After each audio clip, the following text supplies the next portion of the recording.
Hey, Andrew Morrison here with another Straw Bale Minute. I want to talk about straight bale walls. It's pretty difficult to get a perfectly straight wall when you're working with straw bale construction, and that can be a real tragedy when you're working in the kitchen, because setting cabinets and countertops, you really want to have straight, square walls.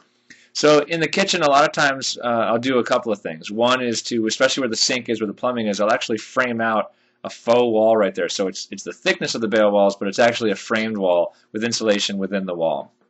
That allows me to put drywall over that section. It gives me water isolation walls so I can keep all my plumbing away from the bales, and it gives me a nice flat surface to strike out from as we're plastering. And what I mean by strike out from is it gives me an area so that when they're running the plaster up the walls, they can screed to that straight line that the drywall sets. So it gives them something to actually create a straight wall to. It's a reference point, in other words. Another idea is when you're baling, and I do this throughout the entire house, is to look at the bales. Now the bales on one side have a cut edge, and the other side it's a folded edge, and that's how it's moved through the machine when it's actually baled. And I keep all of my cut faces in the same direction.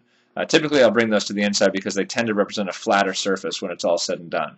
So if you keep all of the same edges going the same direction, you're going to get, again, a more uniform wall before you get to the stage of plastering. And then finally, when you're weed whacking, be sure to use a straight edge and get as close as you can in the weed whacking, and know that you can make up the rest of it in the brown coat of the plaster.